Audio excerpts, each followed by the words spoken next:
안녕, 피타고라스 선생이야. 오늘도 돈의 흐름을 읽는 공식 하나 알려줄게. 지금 반도체 시장에서 아주 크고 조용한 지각 변동이 일어나고 있어. AI 때문에 반도체 사이클이 사라지고 있어. 수십 년 동안 반복됐던 그 패턴이 지금 완전히 무너지고 있는 거야. 연간 천조 원이 AI 인프라에 쏟아지면서 디램 가격이 1년 만에 50%나 뛰었거든. 이게 단순한 반등이 아니야. 구조가 바뀐 거야. 근데 정작 엔비디아는 고점 대비 14% 빠졌어. AI의 대장주가 흔들리면서 돈이 다른 곳으로 움직이기 시작한 거야.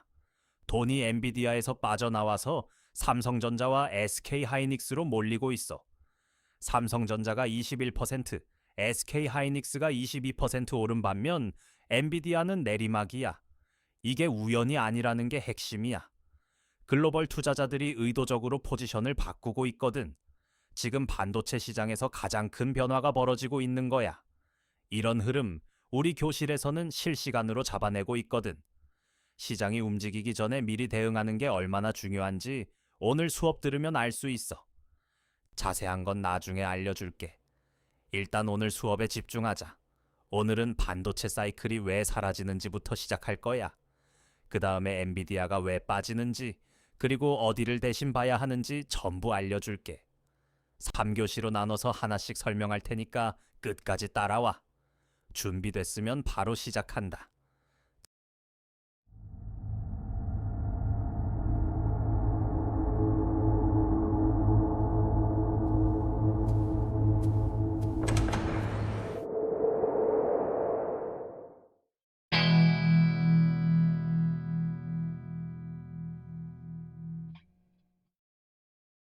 자, 1교시 시작할게.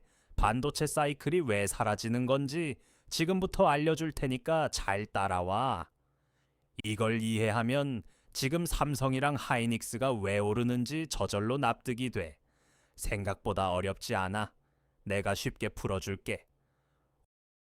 원래 반도체 시장에는 3, 4년짜리 사이클이 있었어. 수요가 폭발하면 가격이 오르고 공급이 넘치면 가격이 폭락하는 패턴이 반복됐지. 마치 파도처럼 올랐다 내렸다를 반복하는 거야. 이 사이클을 알면 언제 사고 언제 팔지가 보이거든. 삼성이랑 하이닉스 주가 차트를 옛날 거 꺼내보면 딱 이 패턴이야. 호황이 오면 급등하고 불황이 오면 반토막 나는 게 10년 넘게 반복됐어. 근데 AI가 이 판을 완전히 뒤집어 버렸어. 데이터 센터 수요가 끊이질 않으니까 메모리 가격이 떨어질 틈이 없는 거야. 파도가 아니라 계단이 된 거야. 올라가긴 해도 내려오질 않는 거지. 이게 얼마나 이례적인 상황인지 업계 전문가들도 놀라고 있어. HBM 공급이 워낙 부족하다 보니 가격 협상력이 완전히 공급자 쪽에 있어.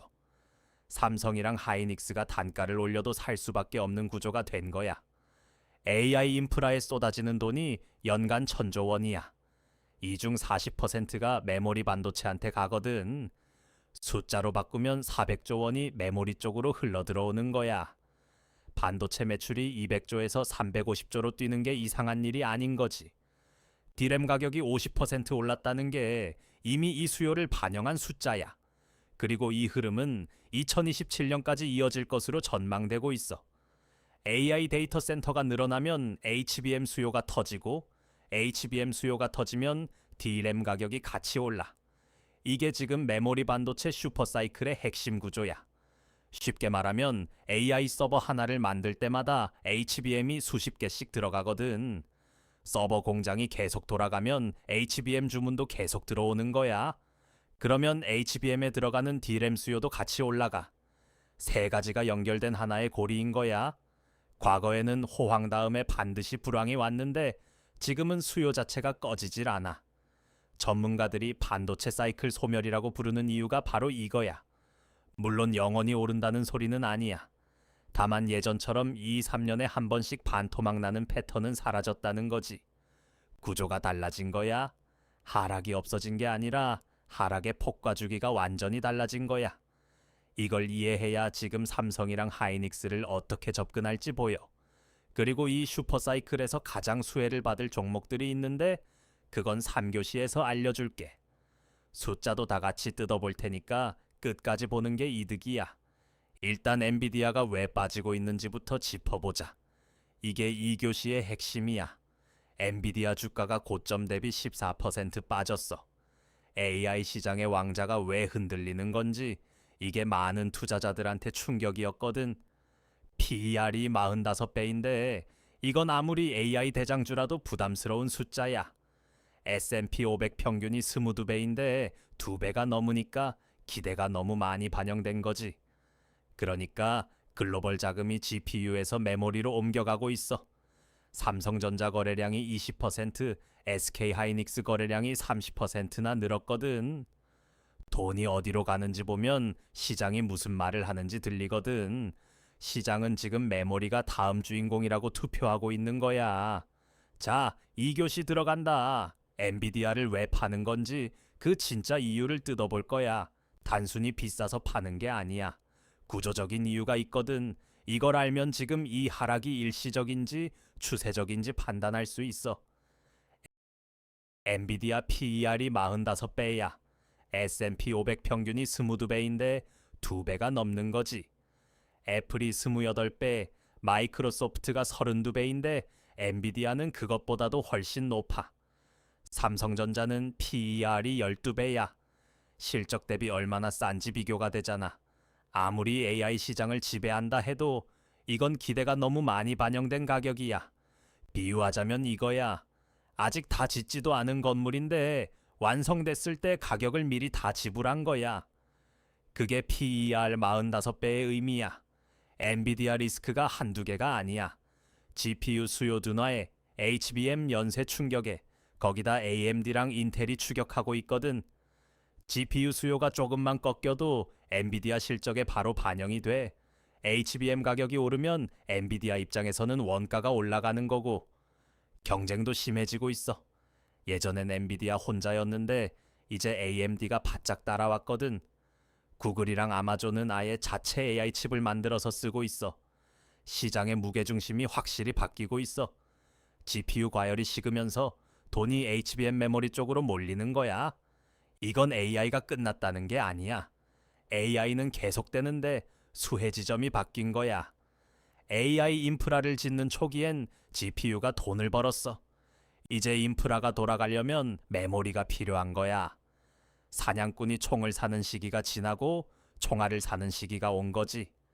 증권가에서는 삼성전자 목표가를 40만 원까지 제시했어.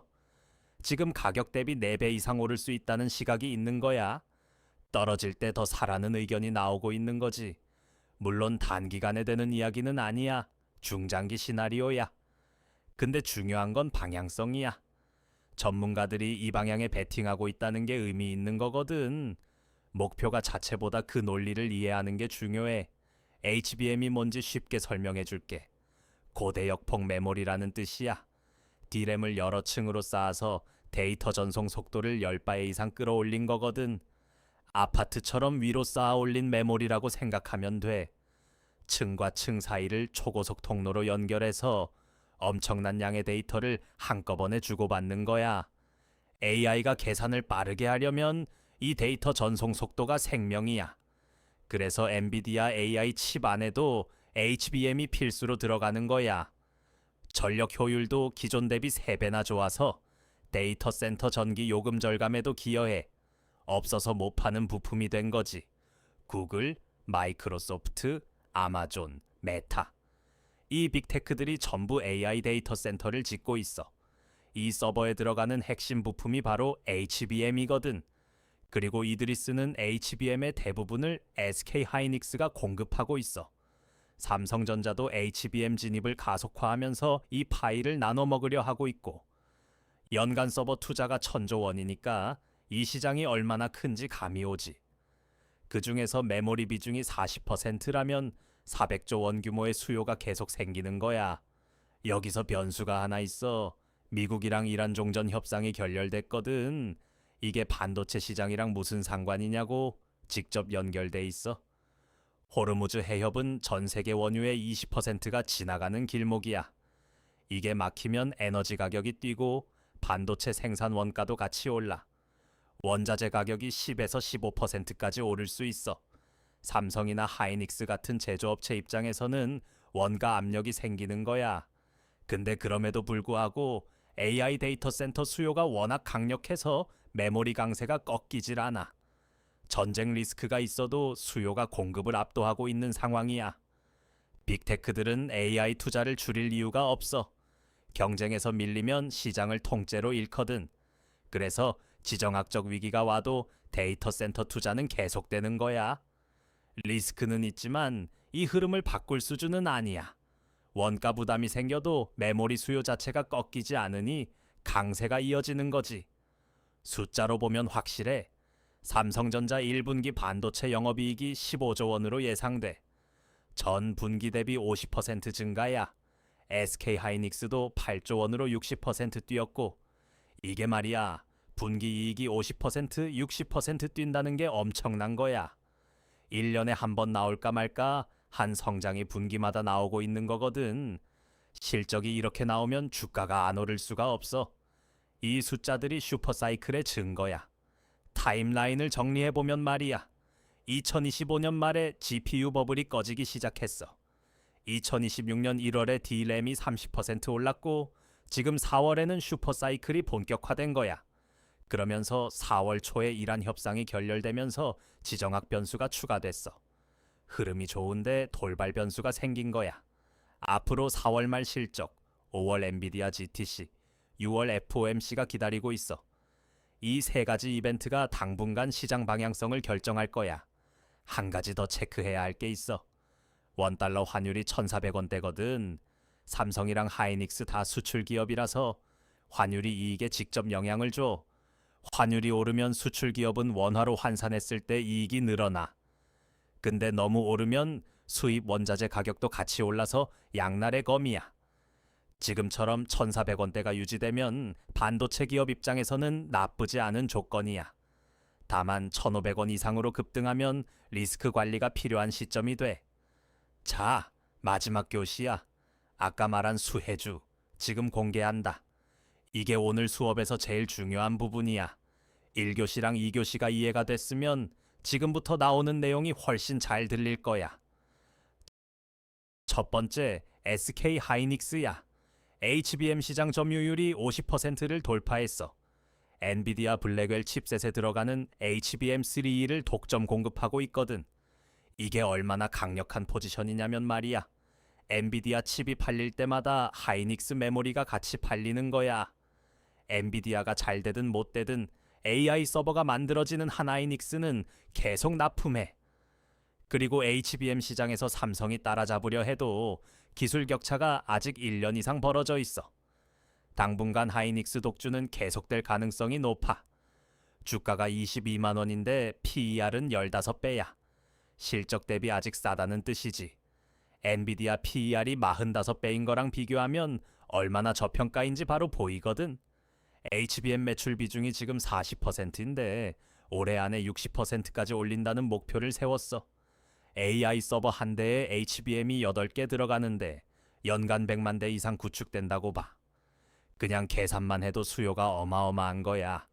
이 모든 수요의 절반 이상을 하이닉스 혼자 받고 있어.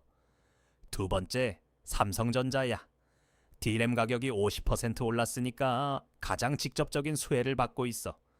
삼성은 D램 시장에서 세계 1위거든. PER이 12배밖에 안 되거든. 실적 대비 진짜 저평가된 상태야. 시총이 500조인데 이 가격은 말이 안 될 정도로 싸다는 목소리가 많아. HBM 쪽에서는 하이닉스보다 늦었지만 지금 맹추격 중이야. HBM 비중을 15%에서 30%로 빠르게 올리는 게 삼성의 목표야. 증권가 목표가가 40만 원이야. 지금 8만 5천 원이니까 엄청난 상승 여력이 있다는 거지. 물론 목표가는 참고용이야. 핵심은 HBM 진입이 가속되고 있다는 팩트야. 삼성의 강점은 뭐냐면 반도체뿐 아니라 스마트폰이랑 가전까지 있어. HBM이 기대에 못 미쳐도 다른 사업이 받쳐주는 구조야. 그래서 삼성이 단기적으로 흔들려도 중장기적으로는 훨씬 안정적인 베팅이 될 수 있어. 리스크를 낮추면서 슈퍼사이클에 올라타고 싶다면 삼성이 좋은 선택이야. 간접 수혜주도 챙겨야 해. 삼성정의는 AI 서버용 기판을 공급하고 있어. 서버가 많아질수록 기판도 많아지니까 삼성전자 실적이 좋으면 같이 좋아지는 구조야. DB하이텍은 데이터 센터 전원칩 쪽이야. 둘 다 반도체 슈퍼사이클 수혜권에 있지. 이런 간접 수혜주들은 직접 수혜주보다 변동성이 낮은 편이야. 리스크를 더 줄이고 싶다면 포트폴리오에 일부 담아두는 전략도 있어. 실적 확인 후에 진입하는 게 제일 안전한 방법이야. 반대로 조심해야 할 것도 있어. 엔비디아는 PER 45배의 하락 추세야. 지금 들어가면 고점에 잡히는 리스크가 있어. 로봇 테마주도 아직 시장 진입이 지연되고 있으니까 당분간 관망이 맞아. 테마주는 모멘텀이 식으면 아무 이유 없이 반토막 나거든. 지금은 실적이 뒷받침되는 곳에 집중해야 할 때야. 테마가 아니라 숫자를 보고 판단하는 게 맞아. 정리하면 이렇게 되는 거야. HBM 직접 수혜는 하이닉스와 삼성전자. 간접 수혜는 확인 후 진입. 엔비디아와 로봇주는 당분간 피하는 게 맞아. 이 세 가지를 표로 외워두면 앞으로 뉴스 볼 때 훨씬 빠르게 판단할 수 있어. 매수, 관망, 회피. 이 세 칸의 종목을 넣는 연습을 해봐. 그리고 꼭 기억해야 할 일정이 있어. 4월 말에 1분기 실적 발표가 있거든. 이 숫자가 기대에 부합하면 추가 상승의 신호탄이 될 수 있어. 5월에는 엔비디아 GTC 컨퍼런스, 6월에는 FOMC 금리 결정이 기다리고 있어. 이 세 가지 이벤트 주변에서 포지션을 조심스럽게 관리해야 해. 이벤트 전후로 변동성이 커질 수 있거든. 미리 알고 있으면 흔들릴 때 당황하지 않을 수 있어. 이 일정에 맞춰서 포지션을 조절해야 해. 실적이 예상보다 좋으면 추가 매수, 환율이 더 오르면 비중을 줄이는 거야. 그리고 분산 투자는 진짜 기본 중의 기본이야. 하이닉스 하나에 올인하는 건 슈퍼사이클이 맞아도 위험한 판단이야. HBM 비중이 목표대로 60%까지 올라가는지 분기마다 체크해봐. 이 숫자가 안 올라가면 전략을 다시 점검해야 할 신호거든. 체크리스트를 만들어서 한 달에 한 번씩 확인하는 습관이 제일 중요해. 뉴스 보는 것보다 내 원칙을 지키는 게 수익률에 더 큰 영향을 줘. 자, 그러면 이런 흐름 속에서 우리 학생들은 어떻게 했을까? 메모리 반도체 쪽에 일찍 진입해서 18% 수익을 냈고 엔비디아는 미리 정리해서 손실을 막았어. 이게 우연이 아니야. 실시간으로 정보를 공유하고 바로바로 대응한 결과거든. 시장은 하루 이틀 사이에 완전히 뒤집히잖아. 오늘 수업에서 배운 내용처럼 구조를 이해하면 움직임이 보여. 그걸 빠르게 실행하는 환경이 중요한 거야. 영상을 보는 지금 이 순간에도 시장은 움직이고 있어. 혼자서 뉴스 찾아보고 판단하는 것도 좋지만 같이 움직이면 훨씬 빠르거든. 분산 투자랑 리스크 관리는 기본이야. 핵심은 정보를 얼마나 빨리 받고 얼마나 빠르게 행동하느냐야. 다들 이번 반도체 흐름 어떻게 보고 있어? 댓글로 알려줘. 어디가 더 매력적으로 보이는지 삼성이야 하이닉스야? 같이 얘기해보자. 오늘 수업 내용이 도움이 됐으면 구독이랑 좋아요 눌러줘. 이런 분석을 계속 올릴 테니까 알림 설정도 해놔. 실시간으로 분석받고 싶으면 우리 교실에 들어와. 선착순이고 무료니까 부담 없어. 들어오는 방법은 아래에서 확인해봐. 안녕하세요. 선생님 제자 김한나예요. 지금부터 교실 입장하는 방법을 차근차근 알려드릴게요. 자, 고정 댓글을 보시면 이 링크를 눌러주세요. 그 다음 입장하기 버튼을 눌러주세요. 그럼 교실 입장 전에 간단하게 선생님이 질문을 하실 거예요. 이렇게 밑에 입력창이 있으니 차근차근 대답해 주시면 돼요. 이제 마지막 질문까지 끝났다면 여기 체크 버튼 눌러주시고 제출을 누르시게 되면 신청이 완료됐네요. 간단하고 쉽죠? 교실이 정원이 정해져 있어서 신청하신 순서대로 입장을 도와드리는 연락을 순차적으로 드리고 있으니 연락 놓치지 마세요. 감사합니다.